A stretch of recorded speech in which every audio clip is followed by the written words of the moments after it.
Vamos a abordar ya también con los comentarios de los padres de la iglesia el libro del Éxodo, al menos en esta primera parte de lo que serían los capítulos 1 a 11.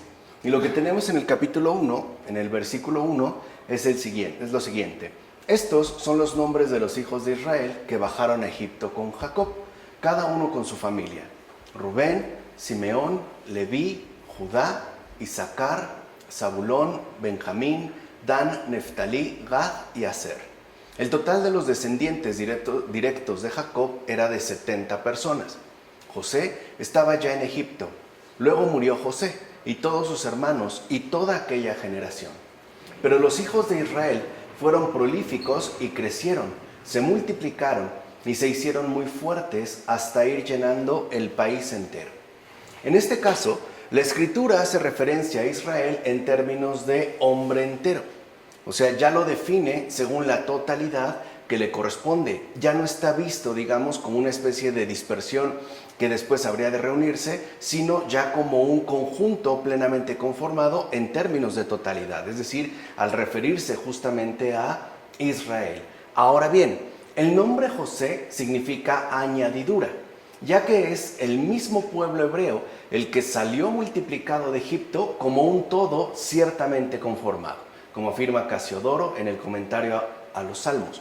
Lo que vemos justo ya a partir del Éxodo es que se presenta al pueblo de Israel como un todo conformado que ha tenido su respectiva genealogía, justo como se mencionó y se expresó en el libro del Génesis. O sea, aquí sí ya a partir de el comienzo del Éxodo se puede hablar de el pueblo hebreo en cuanto tal, el cual a partir de su respectiva conformación en Egipto finalmente sale multiplicado de aquel lugar como una especie de totalidad.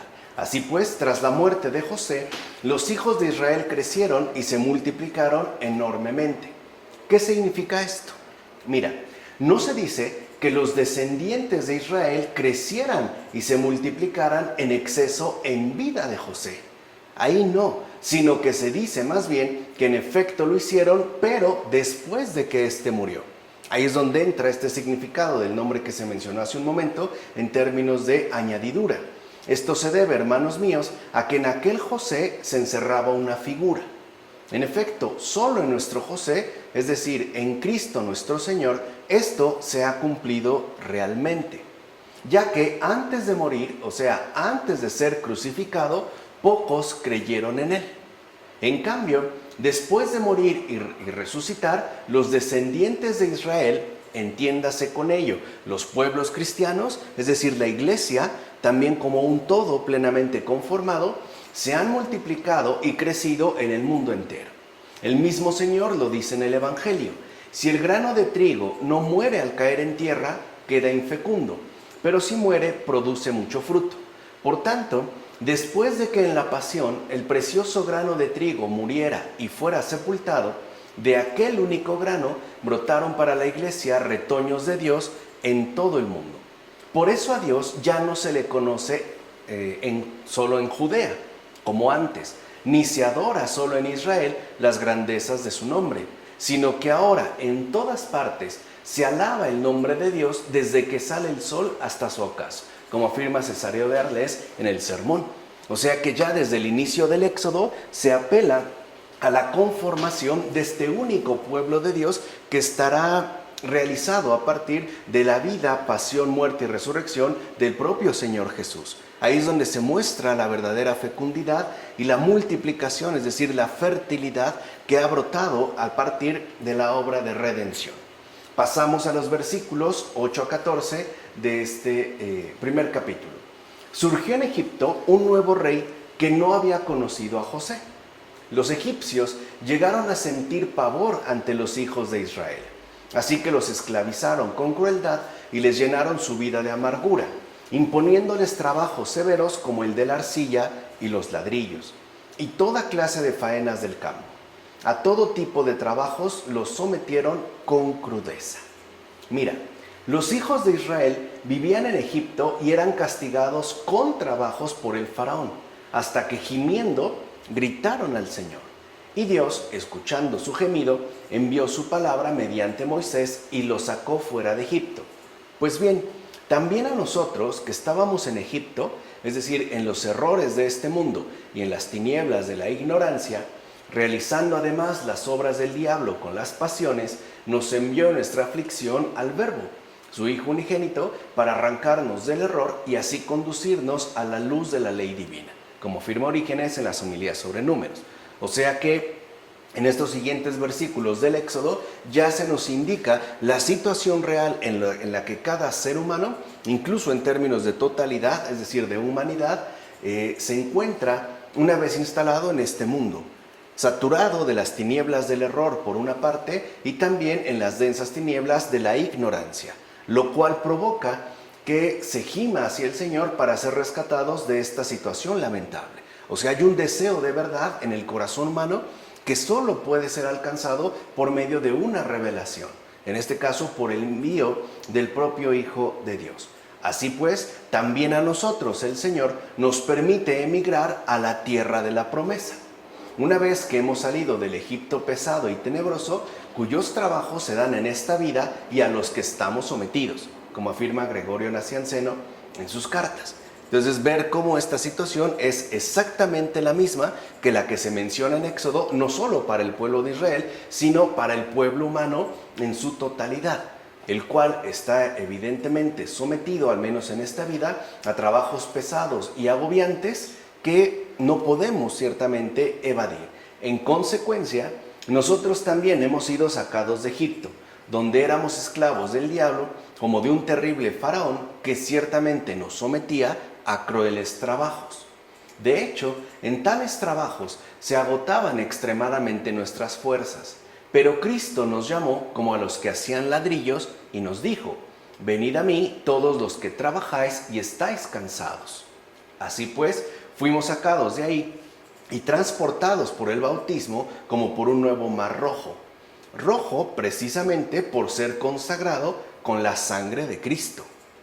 Y aniquilados todos nuestros enemigos que nos perseguían, asimismo quedaron deshechos todos nuestros pecados, como afirma Agustín en el Tratado sobre el Evangelio de Juan. O sea que vemos que no es poca cosa lo que aquí ya se está anunciando.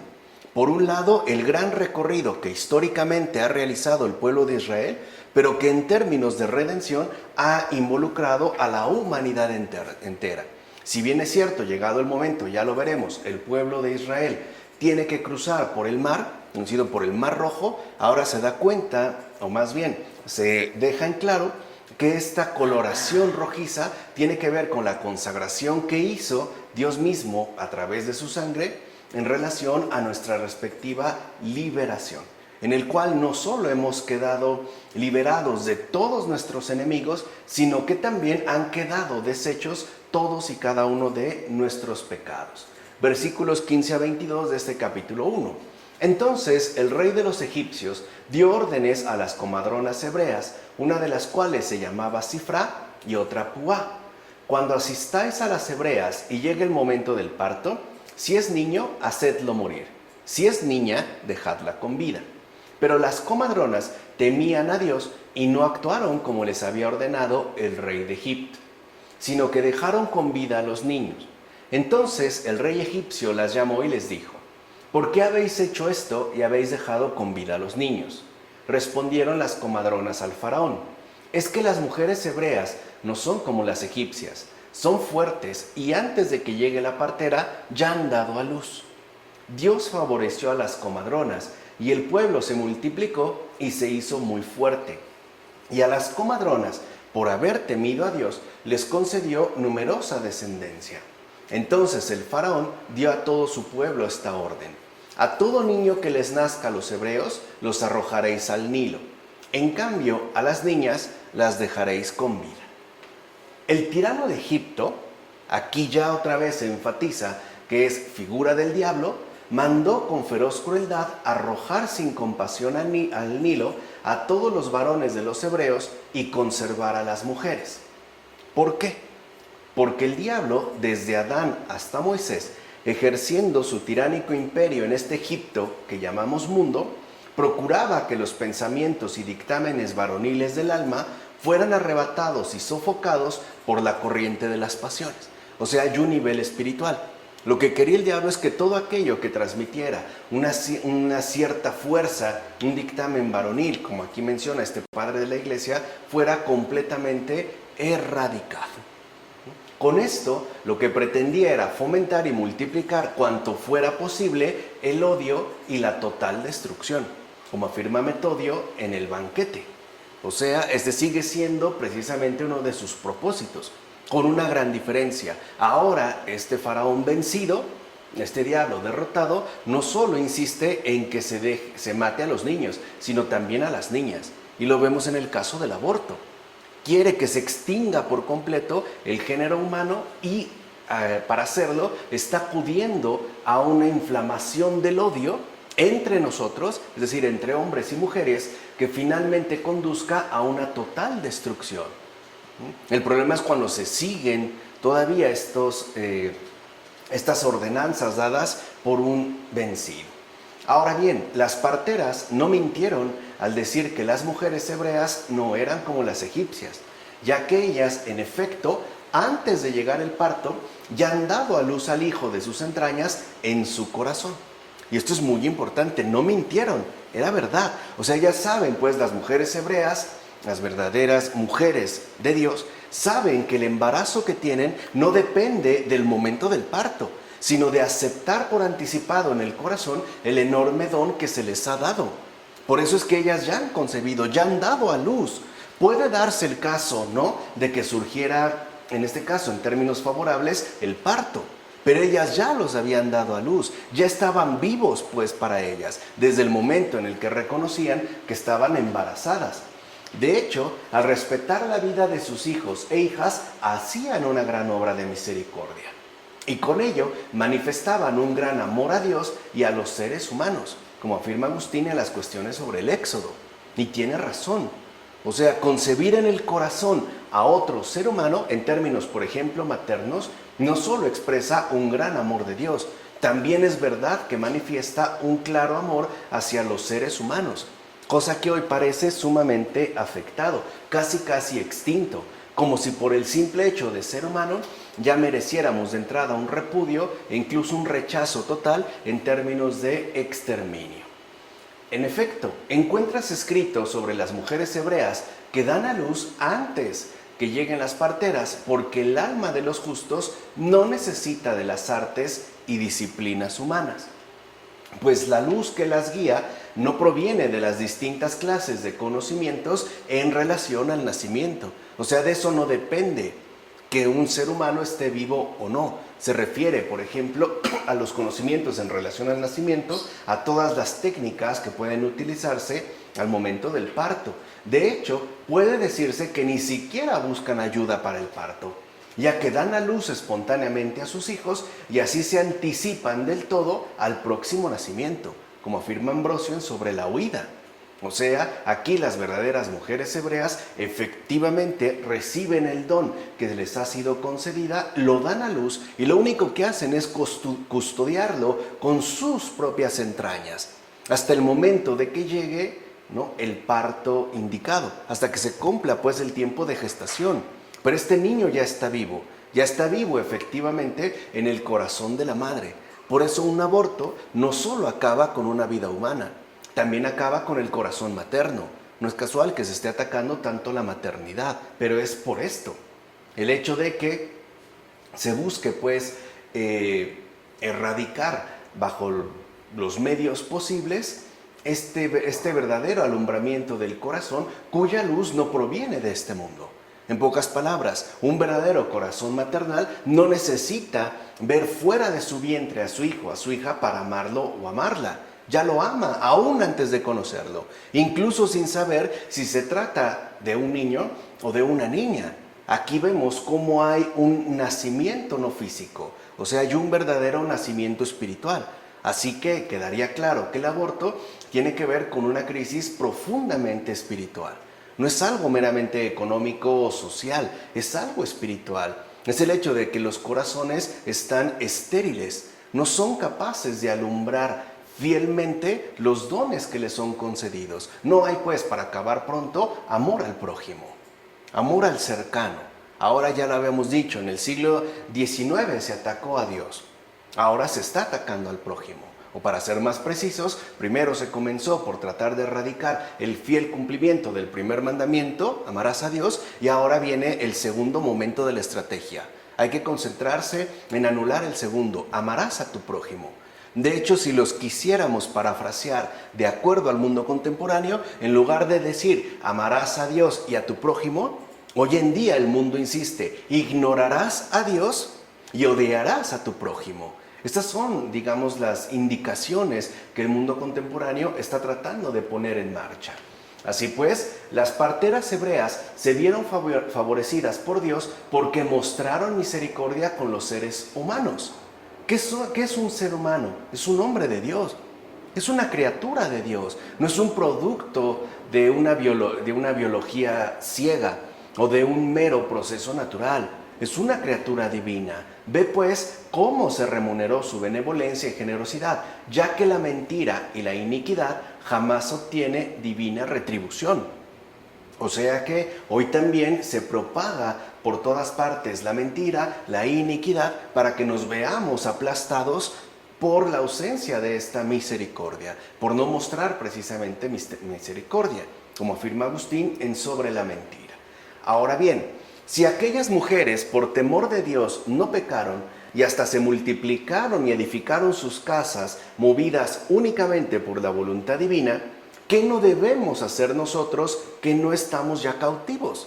O sea, si estas parteras se comportaron de este modo tan misericordioso en una situación verdaderamente opresiva, en una situación terriblemente difícil, donde se ponía en riesgo incluso su propia existencia, ¿qué no tendríamos que hacer nosotros que no estamos en esa situación?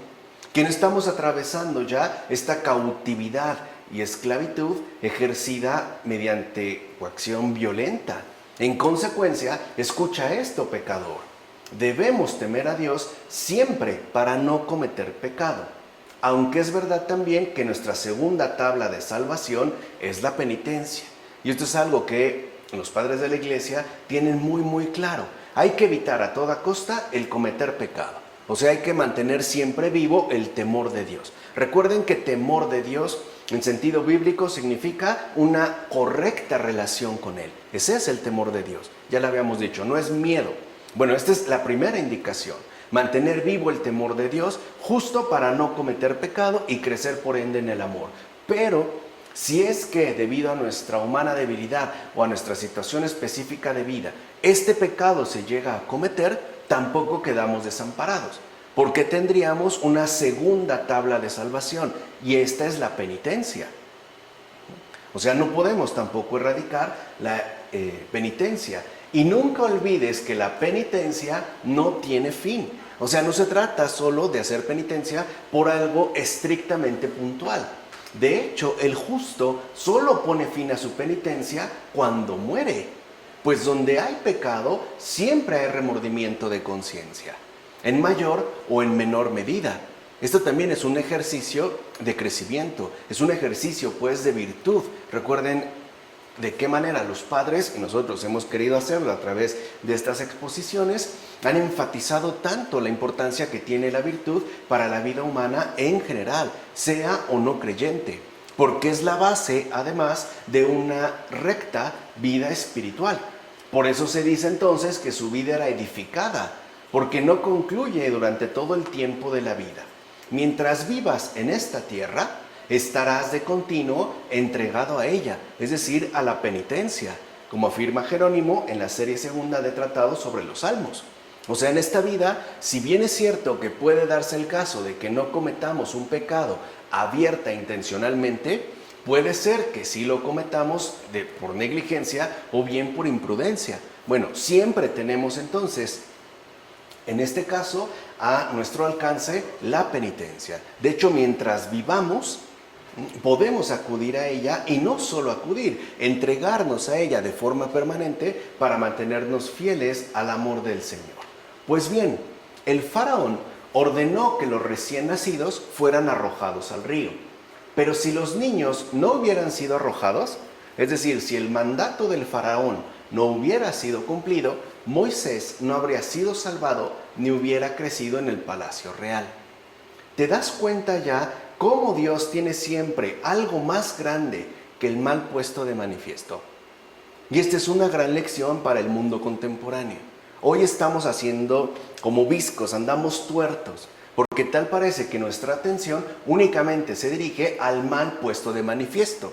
Es verdad, hay un gran mal en el mundo, pero hay algo todavía más grande que este mal puesto de manifiesto, y es el obrar de Dios a pesar de todo. Eso es realmente lo más grande. O sea, vemos que suceden catástrofes, es cierto, y están ocurriendo, pero eso no lo es todo. De hecho, si esto no hubiera sucedido, o sea, si por ejemplo no se hubieran acatado al pie de la letra las órdenes del faraón, entonces no hubiera ocurrido lo que sucedió posteriormente con Moisés. Ahora, ¿significa que era necesario el mal? No, de ninguna manera. Lo que significa es que el mal no es ningún tipo de impedimento para que Dios lleve a cabo su obra de salvación. Por eso, dicho sea de paso, ni le interesa demasiado a Dios erradicarlo, ni tampoco es lo principal en lo que nosotros debemos fijarnos. En lo primero que debemos de fijarnos es en la gracia. Y a la luz de la gracia, ubicar el lugar que le corresponde al mal en este mundo, que lo que quiere hacer es eclipsar el obrar de Dios. O sea, ponerse como en un primer lugar e impedir que nosotros veamos más a fondo, que veamos más allá de lo que nos resulte ciertamente manifiesto. Así pues, Dios dejó que todo esto pasara para poner al descubierto tanto su bondad como su abundancia de recursos salvadores, como afirma Juan Crisóstomo en las homilías sobre los hechos.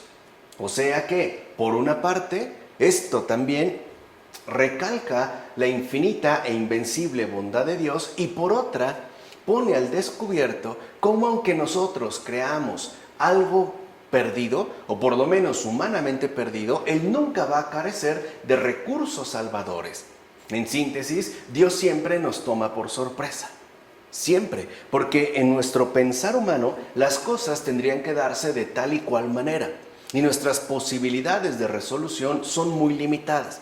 De hecho, pensamos que para que las cosas se arreglen tendrían que hacerse de esta u otra manera. Casi siempre alcanzamos a ver 3 alternativas. Bueno, Dios tiene muchísimas más. Así pues, no debemos alterarnos o inquietarnos por el mal que esté sucediendo. Lo que tiene que consolarnos es que el Señor siempre nos sorprenderá en base a su abundancia de recursos salvadores. O sea, para el creyente no hay cabida para la desesperación. Siempre es una espera paciente, paciencia y confianza. De tal manera que siempre nos sorprenderá en la medida en la que nosotros estemos dispuestos a dejarnos sorprender. O sea, en la medida en la que no nos dejemos entrampar por ese mal. Por eso un gran consejo, espiritualmente hablando, es que nunca debemos solemnizar el mal. O sea, nunca le debemos dar una magnitud que en realidad no posee. Que no se nos olvide que el mal es real, es cierto, pero no es invencible porque ya está vencido. Y tampoco es todopoderoso porque el único todopoderoso es Dios mismo. Esta es también como una corrección que debemos hacer en nuestra orientación de vida creyente. Pasamos ya al capítulo 2, versículos 1 a 10. Un hombre de la casa de Leví tomó por esposa a una mujer de su misma tribu. Ella concibió y dio a luz un niño, y viendo que era hermoso, lo tuvo escondido durante 3 meses. Al no poder ocultarlo por más tiempo, tomó una cesta de papiro, la calafateó con betún y pez, colocó en ella al niño y la puso entre los juncos a la orilla del Nilo. La hermana del niño se situó a lo lejos para ver qué le ocurría. La hija del faraón bajó a bañarse. Cuando el niño creció, su madre lo llevó a la hija del faraón, que lo trató como a un hijo y le impuso el nombre de Moisés, diciendo: de las aguas lo he sacado. Para empezar, fíjate en lo siguiente. Se dice que Moisés vio la luz cuando la ley del tirano prohibía mantener vivos a los varones que naciesen. O sea, de hecho, era improbable el propio nacimiento de Moisés, porque fue durante una prohibición dada por el faraón de que naciera cualquier niño varón. Acuérdense, a los niños había que matarlos. Así pues, los planes de Dios se quieren ver siempre truncados por el diablo. Por eso no debemos entender más a fondo, vuelvo a insistir, la cuestión del aborto. ¿Qué no nos damos cuenta? Que cuando nosotros participamos del aborto, lo que estamos haciendo es truncar los planes de Dios. Esa es la verdadera gravedad del aborto, y el diablo lo sabe. O sea, sabe que nos volvemos cómplices de su obra destructora. No quiere, pues, por decirlo en este sentido figurado, que aparezcan nuevos Moisés en este mundo actual. No quiere que venga la luz. Imagínense cuánto a lo mejor no hemos perdido de gracia recibida por la cuestión del maldito aborto, porque es una maldición, es ir en contra de la obra constructora de Dios. Sin embargo, a pesar de esto, algunas almas justas no sucumben ante la presión y siguen siendo fieles a Dios. Fíjense, algunas, pero con estas basta. Tampoco es una cuestión meramente cuantitativa. Es una cuestión de entera fidelidad. De hecho, cuando Moisés nació, sus propios padres lo vieron tan hermoso, aún estando en pañales, que con solo mirarlo, se resistieron a destruirlo con la muerte. Solo con mirarlo, como afirma Gregorio de Niza en Sobre la vida de Moisés. Es casual, pues, que cuando se ejecuta un aborto, se duerma a la madre. Es casual, pues, que se le anestesie de tal manera que pierda la conciencia. ¿No será justo para evitar que, como los padres de Moisés, vea al hijo de sus entrañas y con solo verlo se resista o desista de querer destruirlo? Porque todo ocurre como en la inconsciencia, como si nada, absolutamente nada, hubiera ocurrido. En consecuencia, Moisés, que salvó a su pueblo, anticipando la figura de Cristo, escapó de los edictos necios que el malvado faraón había dado en aquellos tiempos. En efecto, la ley egipcia sancionaba a las madres judías que, libradas ya del dulce peso de su seno, dejasen con vida a sus hijos varones.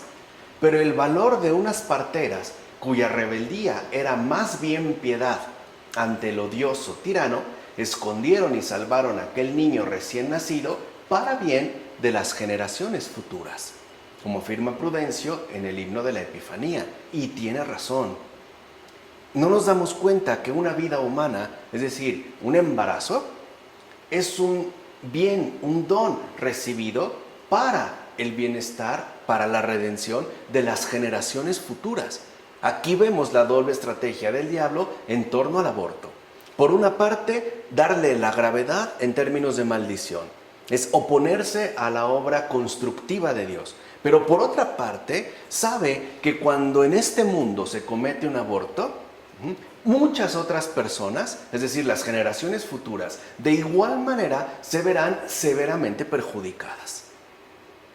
O sea, no solo está actuando, digamos, en un sentido directamente espiritual, al oponerse de lleno a la vida que Dios concede, siendo Él mismo la vida, sino que por otro lado también aprovecha este movimiento para perjudicarnos a nosotros en términos igualmente humanos.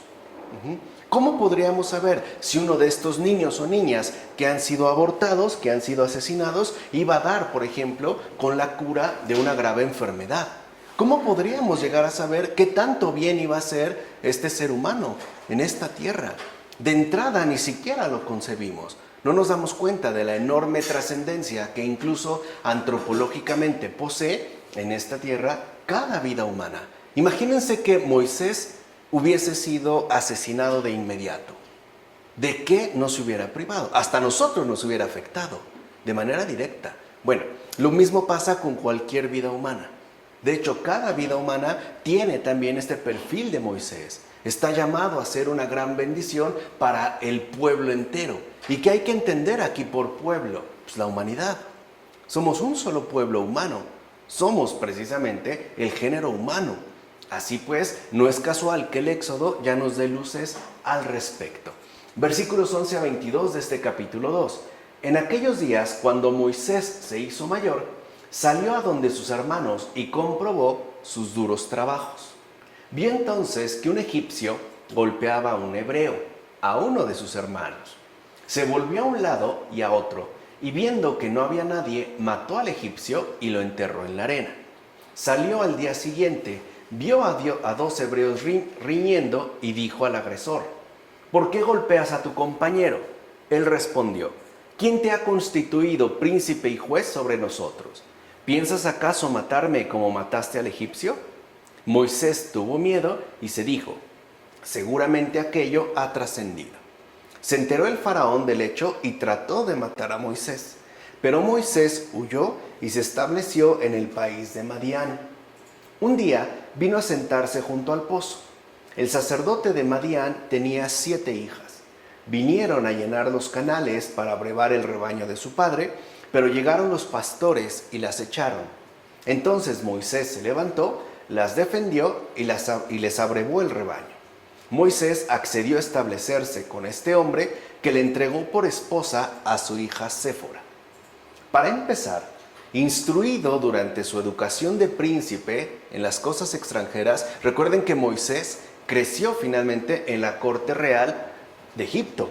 Es decir, tuvo una formación y una vida de príncipe, porque era hijo, literalmente, ¿no?, el mandatario. Pero al salir de la edad de la niñez, Moisés ni eligió aquellas cosas que eran tenidas en gran aprecio por los extranjeros, ni se quedó con ellos, como afirma Gregorio de Niza en Sobre la vida de Moisés. Así pues, todos estamos llamados a alcanzar la madurez de Moisés. O sea, no estamos condicionados ni obligados a permanecer aún en las circunstancias de vida que hayamos tenido desde pequeños.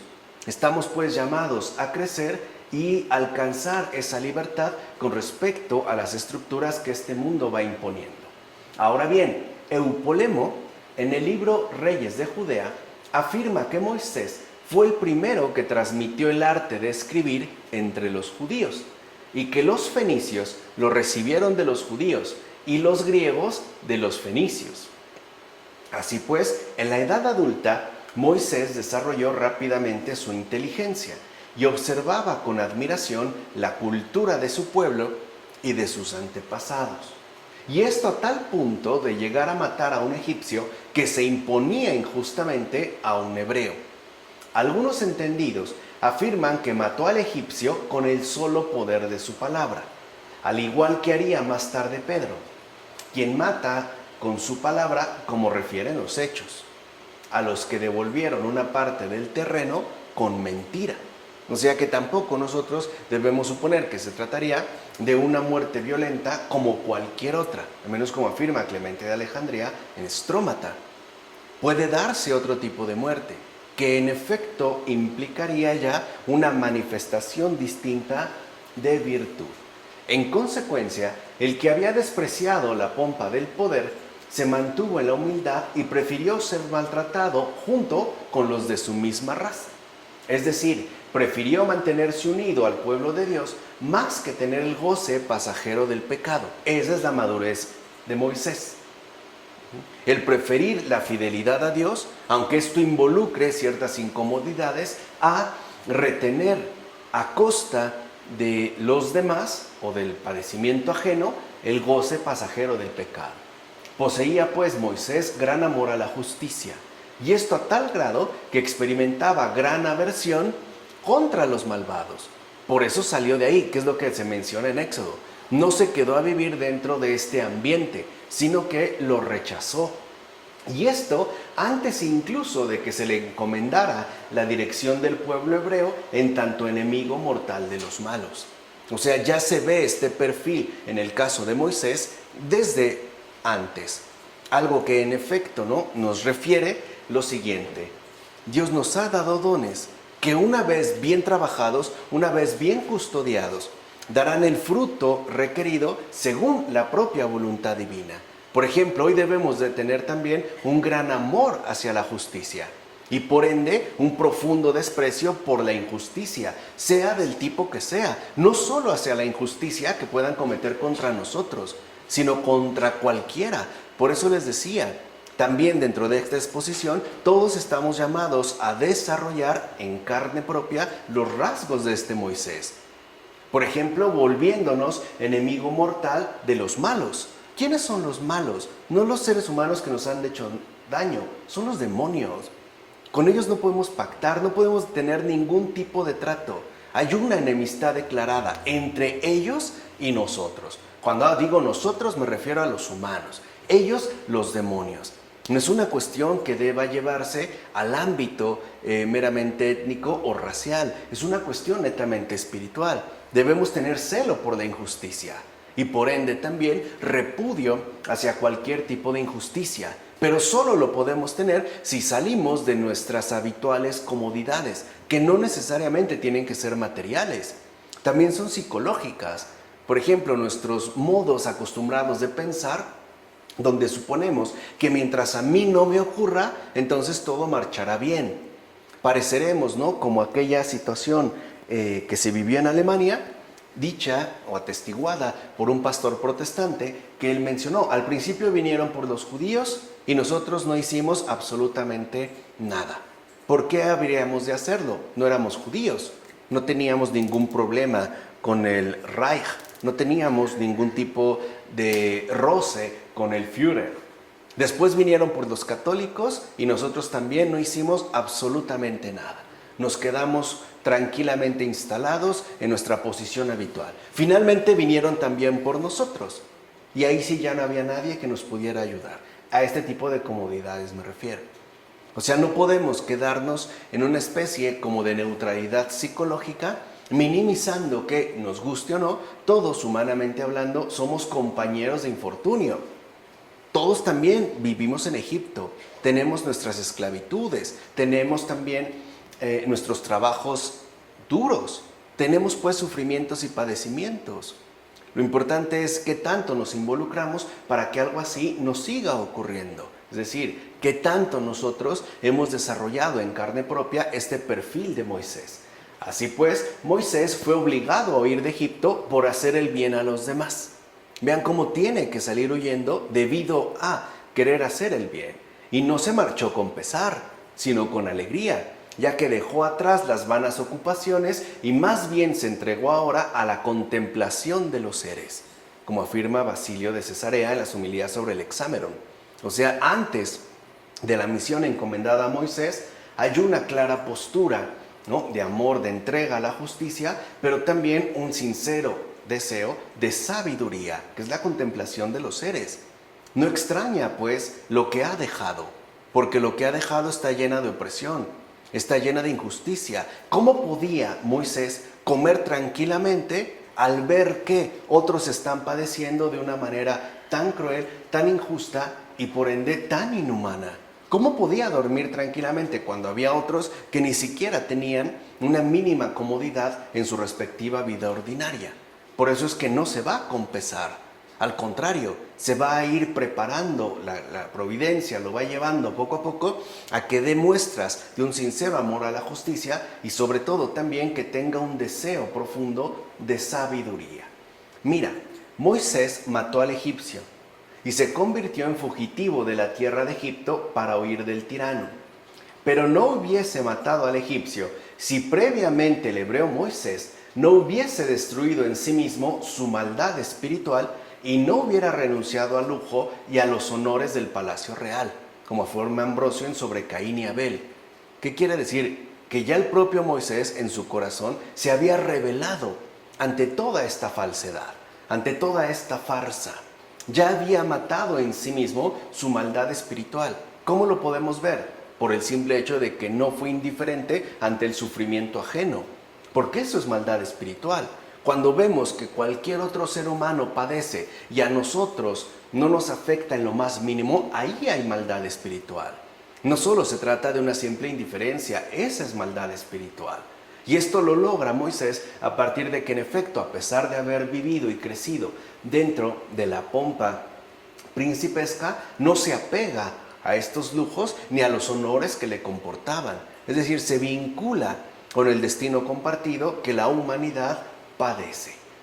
Ahora bien, Moisés no mató según la ira, sino según el juicio de la verdad. Acuérdense que en la Biblia las palabras tienen una densidad de significado muy distinta a la que estamos acostumbrados. Por ejemplo, si decimos que mató, claro, pensamos que sacó un cuchillo, lo degolló o qué sé yo, pero aquí lo que vemos es que en el caso de Moisés no lo hace por ira, sino según el juicio de la verdad. ¿O no es cierto que Él mató al egipcio al intervenir como árbitro de las divergencias entre sus hermanos, como afirma Gregorio de Niza sobre la vida de Moisés. En este caso, entonces, lo que vemos es que matar no es sinónimo de asesinar. O sea, Moisés no mata al egipcio por una disputa, o porque le ganó una carrera, o por envidia. No lo hace por esto. Lo hace porque ha intervenido a favor de sus respectivos hermanos. Y no es entonces sinónimo de asesinar. El asesinato se comete por malicia. Matar involucra en este caso un juicio muy distinto. ¿Pero me mató en verdad o es figura de matar al malo? No, son las dos. Sí. Son las dos. Pero o sea, este juego en la Biblia se... Exacto. Y es este juego donde se nos muestra su verdadera riqueza. No es solo una figura literaria. Sí lo hizo, tan lo hizo que se tuvo que ir. ¿No? Nos está dando, digamos, como la indicación. Pero esto involucra que hay personas, por ejemplo, que incluso en la actualidad han matado a otra persona por justicia. Y por la lengua. O por la lengua. Pero en ese caso no son asesinos. Sí, pero a lo mejor la mató también en la lengua, ¿no? En el cuchillo. No, claro, que es lo que habíamos dicho hace un momento, ¿no? Algunos afirman que en realidad lo que hizo Moisés fue matarlo con la pura palabra. O sea, al decirle una palabra de verdad, lo fulminó. Lo mismo que hizo Pedro. ¿Recuerdan cuando regresan con este juicio en los Hechos de los Apóstoles? Al haber cometido una injusticia, las solas palabras de Pedro hacen que estos acaben fulminados. No asesinó, mató. ¿Por qué? Porque la verdad mata la mentira. La verdad mata la injusticia. La verdad aniquila la iniquidad. De ahí que muy neciamente el hebreo cuestione a Moisés acerca de quién lo ha constituido gobernante y juez sobre ellos, es decir, sobre los propios hebreos. ¿Pero qué estás diciendo? ¿Ves las acciones y dudas del título? Es como si alguien, al ver a un buen médico que socorre y cura al miembro del cuerpo que está enfermo, le preguntara: ¿quién te ha hecho médico y te ha ordenado cortar? El médico bien podría responder: pues mi profesión y tu enfermedad. Esto es lo que hizo ver Moisés a aquellos hermanos suyos. En efecto, gobernar es un arte y no solo es una dignidad, como afirma Juan Crisóstomo en las homilías sobre la segunda carta a los Corintios. Y es que pensamos que el tener gobernanza es cuestión de dignidad, por ejemplo, por haber ganado una simple elección, cuando en realidad es un arte, requiere toda una disciplina, es todo un ejercicio que, como vimos, es inseparable de un amor profundo, una adhesión plena a la justicia y también una cercanía en relación a los que sufren, al grado incluso de estar dispuestos, repito, no a asesinar, pero sí a matar. Y aquí es cuando a veces entran las confusiones. ¿Por qué? Porque para nosotros pareciera que son sinónimos. Y aquí la cuestión es ciertamente distinta. Por otra parte, mira bien que Moisés no huye por simple miedo, sino como muestra de su fe. Quizá te preguntas, ¿por qué entonces no se quedó? O sea, a ver, si es muestra de la fe de Moisés o esto es parte de la fe, ¿por qué no se quedó? Dice, pues para no tentar a Dios.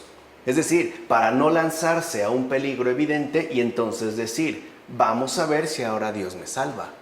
Que eso sería parte de la imprudencia. ¿No es esto justamente lo que caracteriza al imprudente? ¿No fue esto aquello con lo que el diablo quiso tentar a Cristo cuando le dijo, aviéntate? Es como si de repente hubiera una situación de guerra y una persona dijera, no, pues yo tengo tanta fe que voy a pasar entre las bombas y Dios me va a salvar. Eso es imprudencia. Uno no obra así a la luz de la verdad, que es justo lo que quería, como quiso el diablo, por ejemplo, tentar al Señor al decirle, aviéntate. Ahí hay un riesgo evidente. Si yo me aviento desde tal altura, evidentemente voy a morir, porque está fomentada por una tentación. Y eso es justo también lo que nos enseña Moisés, no tentar al Señor. Acuérdense que será uno de los mandamientos, no tentarás al Señor tu Dios, cosa que el propio Moisés ha vivido en carne propia. ¿Ves ahora cuán diabólico es lanzarse vana e inútilmente a peligros para probar si Dios nos salva? Por eso Moisés no tentó a Dios y se marchó de Egipto como muestra de su fe.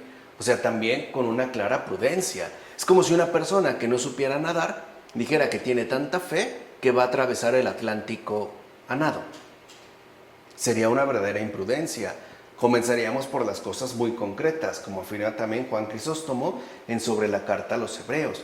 Además, también huyó Moisés del rostro del faraón para que la corte real no le contaminase. Es decir, para que no le enredase con su poderío y finalmente porque estimó como mucho más valiosa la deshonra de Cristo que las riquezas de los egipcios, como afirma Ambrosio en Sobre la Huida. O sea que nuestros criterios para poder evaluar la vida creyente no son tan simples. Por ejemplo, ya vimos en el caso la diferencia entre matar y asesinar. Por otro lado, el hecho de que Moisés no huye precisamente por miedo, sino también por prudencia, para no quedar involucrado de aquello ante lo cual él ha logrado apartarse. Por ejemplo, todo el esplendor de la corte en la que él creció y vivió, de tal forma que los criterios se invierten. ¿Qué es más importante, el lujo de este mundo o incluso la deshonra de Cristo? ¿O acaso se nos olvidó que también José, María y el niño tuvieron que salir de su tierra?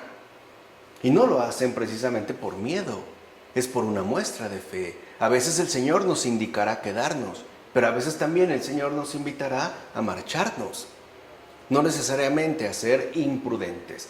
Por eso Moisés salió de Egipto de esta manera, o sea, para enseñar al pueblo hebreo a salir de la tierra de la aflicción y del engaño. Vean cómo lo que después va a hacer con el pueblo, él mismo lo está viviendo en carne propia.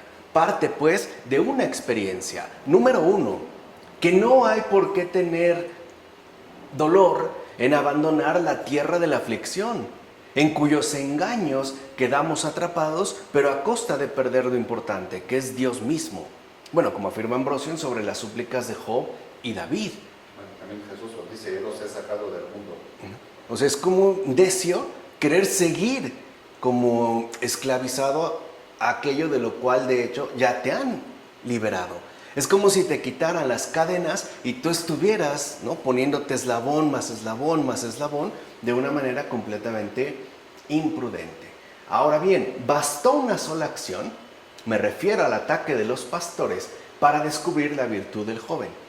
Cómo luchó por la justicia sin pensar en el provecho propio. En efecto, el joven Moisés solamente estimó que lo justo es valioso por su propia naturaleza, ya que a él no le habían hecho daño alguno, como afirma Gregorio de Niza en Sobre la vida de Moisés. Y es que hoy tendemos a pensar equivocadamente que solo intervendremos, si es que lo hacemos, en la medida en la que a mí me afecta. Pero mientras a mí no me afecte, lo demás no importa. O sea, los demás finalmente no cuentan. O sea, en pocas palabras, si Moisés salió a defender a estas mujeres que habían llegado a brevarse, no lo hace pensando en qué va a recibir a cambio. Lo hace justamente suponiendo que con ello se ha cometido una grave injusticia. Y Moisés interviene. Ahora, ¿qué es lo que nos dice el mundo? Para que ahí se vea el verdadero anticristo, lo verdaderamente anticristiano del mundo contemporáneo. ¿Qué es lo que nos dice el mundo? Y de hecho, en gran medida, ¿de qué nos ha convencido? No te metas. No seas Moisés. Si tú ves que se está cometiendo una injusticia, no es problema tuyo. Déjalo, porque al final te va a ir peor. No intervengas, mantente pues a distancia. Imagínense si ese criterio lo hubiera seguido Moisés. No hubiera mostrado justamente virtud. Porque la virtud ciertamente se involucra, se compromete, aun cuando no sea o no se trate de un daño estrictamente directo. Ahora, ¿qué pasa si todos siguiéramos esta virtud? Pues el crimen no la tendría tan fácil. Por ejemplo, los que asaltan en transporte público lo hacen con gran impunidad, es cierto, por una parte porque las autoridades pues están muchas veces involucradas o no les interesa. Pero hay un factor más esencial, porque la gente no hace nada. Si a una persona la asaltan en un transporte público, los demás se quedan callados y no intervienen por miedo a que también los maten. Y es esto, se puede dar, pero porque sería uno o dos. Pero ¿qué pasaría si viéramos que en la calle alguien es agredido o atacado y todos intervenimos? Pero cuando digo todos, es todos. La cosa sería completamente distinta. O sea que lo que vemos que también perjudica mucho El ejercicio de la justicia basado en la virtud es el egoísmo, el pensar únicamente en uno mismo, o peor aún, en el provecho propio, cosa que a Moisés ni siquiera se le ocurre, aun cuando no haya sido afectado, y no es porque sea metiche, es porque la justicia requiere nuestra respectiva y oportuna intervención. Habiendo pues estimado tal virtud como una gran riqueza, y a pesar de su manifiesta pobreza, aquel hombre le entregó a su hija por esposa, y con ello le permite crecer y llevar una vida conforme a sus deseos, como afirma también Gregorio de Nyssen sobre la vida de Moisés, algo que hoy tampoco tenemos en cuenta. O sea, hoy no evaluamos nosotros la virtud de una persona, por ejemplo, al momento de consentir o no, o por lo menos de platicar un determinado matrimonio. Para nosotros pesa más la manifiesta pobreza o la indigencia de una persona. En pocas palabras, nos interesa más que tenga recursos materiales antes que se trate o no de una persona virtuosa. Algo que a su manera y en su momento también nos recordó Santo Tomás de Aquino. Por ejemplo, cuando hablar de los profesores, el que fue un gran catedrático, decía que antes de contratar a un profesor y ver su currículum, o sea, en dónde ha estudiado, en dónde es que ha estado, etcétera, lo primero que tendríamos que saber a ciencia cierta es qué tipo de persona es, precisamente porque estará ante otras personas como modelo, al menos como una referencia más o menos directa.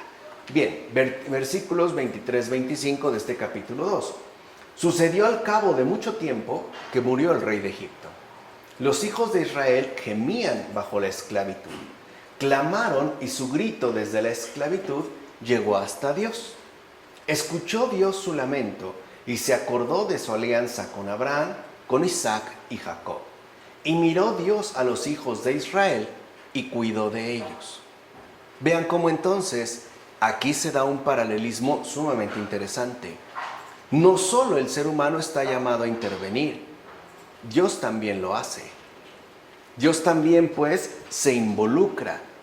Quiere llegar, pero no encuentra justamente colaboradores. O sea, no solo es Moisés el que está compadecido el que se compadeció al ver el sufrimiento de sus semejantes, de sus hermanos.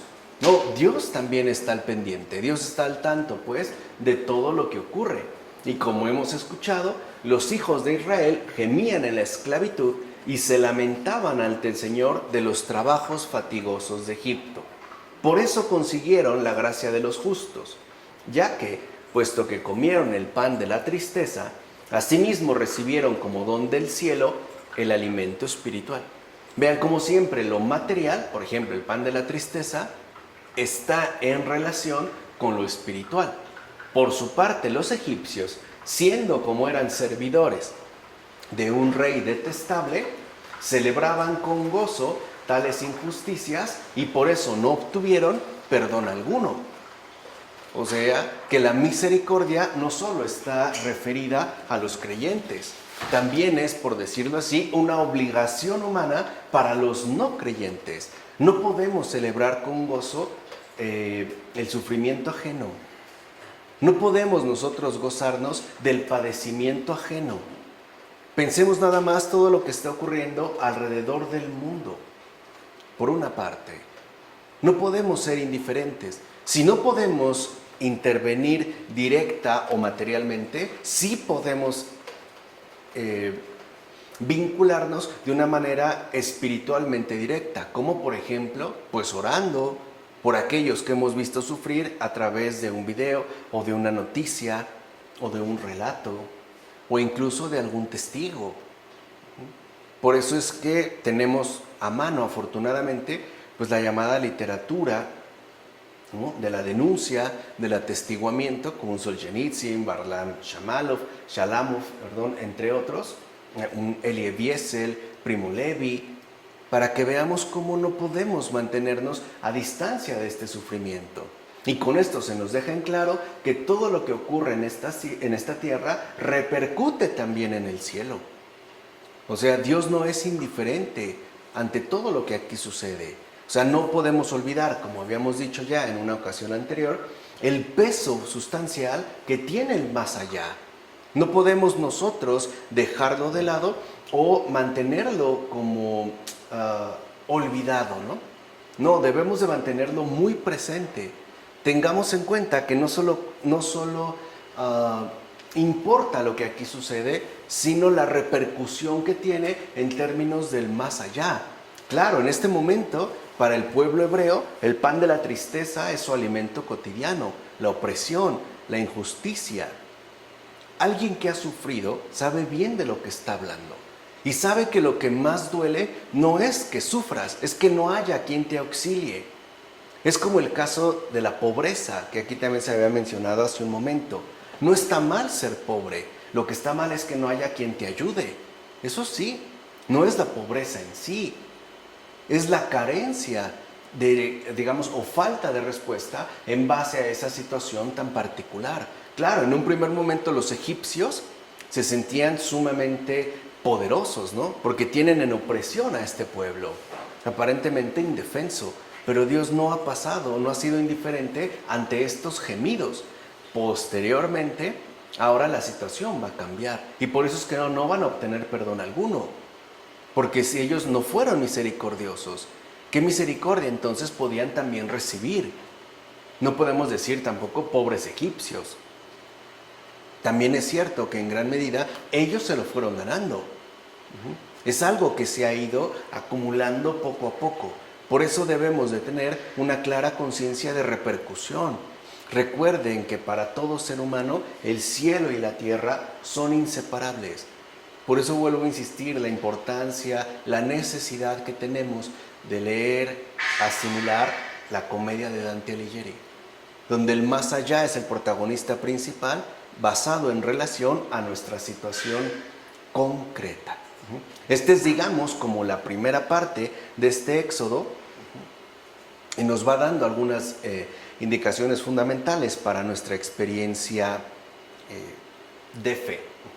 Hasta aquí le vamos a dejar porque el siguiente paso, una vez tenido, digamos, como este trasfondo, es ya la revelación de Dios a Moisés en la zarza ardiente, lo cual requiere como una especie de exposición particular. Pero creo que con esto tenemos también muchos elementos para enriquecer nuestra vida creyente y sobre todo para alegrar el buen corazón de Dios. Vamos a dejar hasta aquí. En nombre del Padre, del Hijo, del Espíritu Santo. Amén.